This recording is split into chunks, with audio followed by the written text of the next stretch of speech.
Good evening, I'm John Batchelor. This is the John Batchelor Show. Larry Kudlow, my colleague and friend and co-host, joins from Kudlow Reports at CNBC and Kudlow Radio on the weekend.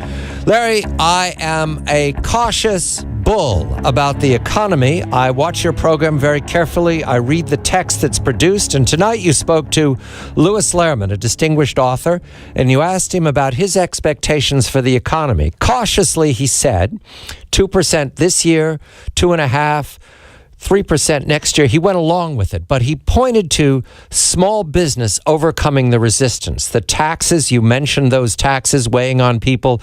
The regulatory capture, we're going to speak of that tonight with the Obamacare. Do I say all this correctly, Larry, that cautiously there is a bullish case? Good evening. Well, good evening, John. I think Lou, who is a great man, by the way, and is a very old and dear friend of mine, but yeah, I think he was cautiously optimistic.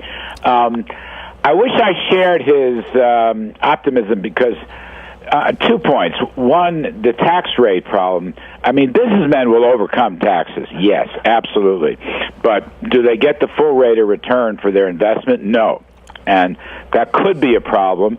And I didn't have an opportunity to go into Obamacare with Lou because I think that is the biggest tax and regulatory problem of all. On the negative side, though, he did acknowledge later that the Federal Reserve has already started tightening. They're putting less new cash into the economy. The growth rate of new cash, it's called the money base or the monetary base. Anyway, the growth rate of that money supply is already slowing down, and that may have a negative effect at some point next year. You know, me, I'm still in the 2% zone. I've tried to get out of it. I have tried, and every time I do, something else pops up, and like this terrible capital goods spending number we had yesterday with a 7% decline. And you just, I don't know, all these part-time workers, wages are low. These things bother me. And now we got to put up with higher oil prices, John, whether that's because of Syria or not. It started before Syria. You know, once oil gets to $115, that is a dangerous sign. It finished at about 109 today. Yeah. Housing, Larry, that has been a positive for some time. You've reported on the Schiller Index always improving, but there was hesitation tonight about the rate of improvement. Is that correct? Yeah, that's correct. The S&P people that put it out were worried that there's slowdown in the increase in prices. But you know what? That's probably a good thing because that takes the bubble issue out of play. And consumer confidence went up a little bit today. Right. That was a bit of a surprise. So, you know, it's funny. All is not bad, and not enough is good. I mean, that's kind of the story here. And the stock market has stalled. John, let's see. Since early August, I guess, the Dow Jones is off 900-something points. So that is way before this potential Syrian military confrontation or whatever the heck it's going to be.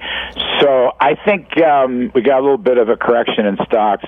I don't like the rise in oil prices, and I'm not crazy bullish. You did not address directly this evening, but you talk about it often on your show. The choice of the Federal Reserve chair come January. Yeah. Is that profound to the market? Well, I think, you know, it may be. It may be. I mean, people are very uncertain. They don't know these people. That's one point. Janet Yellen and Larry Summers. Yeah, and I want to throw in Timothy Geithner because I wrote a column on this. Right, you did. I have some sources that say Geithner may be the compromise candidate. But yes, basically it's Summers or Yellen. What are they going to do? What are they going to do differently? How fast will they pull out? The Fed is going to have to get back to normal. It's going to take them 3, 4, 5 years to do so. So how fast will they do that? Or, on the other hand, maybe they're not going to do much of it at all because they're targeting unemployment, and maybe the long-awaited inflation, which has not materialized, might develop. So there's some kind of uncertainty premium. It's hard to get your arms around it. But every time you change Fed chairman, usually you have a problem, at least for a short period of time. The last time we spoke, Larry, you mentioned an overnight bank rate, which was alarming to you. And I also note the crash of the currencies in Asia. Is any of that pointing to trouble ahead for us? Well, the crash of the currencies is really an issue. You've got Indonesia, which, by the way, is a gigantic country. Right. And India, of course, is a gigantic country. And you've got Brazil closer by. Now you got some Middle Eastern countries that are having, the UAE and Qatar, they're having trouble. So, look, we sell a lot of goods to those countries, everyone I mentioned, including China for that matter, but China's not plunging. The Indian currency is plunging, the economy is plunging, the same is true in Indonesia, and I fear Brazil. If those markets close down because of economic difficulties, that's going to damage our companies.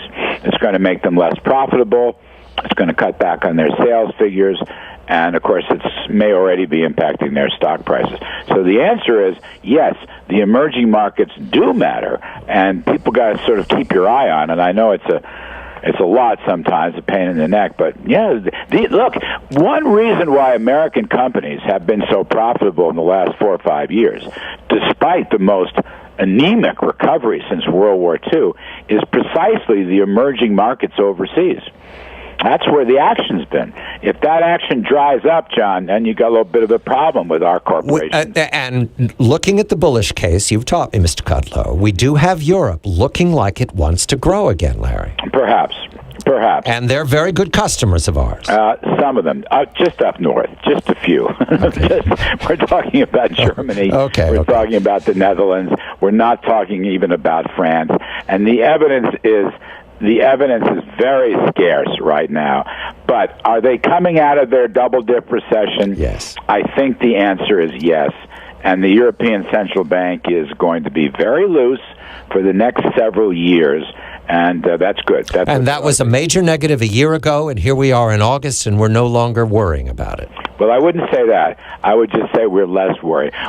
A banking collapse in Europe is not going to happen.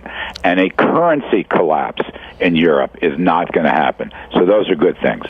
Larry Kudlow of Kudlow Reports at CNBC and Kudlow Radio across the weekend. We're going to speak of the American economy directly. Next, we're going to speak to James Pethokoukis of the American Enterprise Institute, writing on National Review Online. You can all pull it up right now and read along with us about American exceptionalism and a challenge to that, a new thesis, if I understand it, that says that America is the product of an economic miracle accident, once upon a time, nothing to do with our own belief system, just a moment in time that we prospered and now our best days are behind us. Mr. Pethokoukis challenges that thesis, and I do too, and I will speak from my friend Mr. Kudlow. Everything he does every night challenges that thesis. I'm John Batchelor. This is The John Batchelor Show.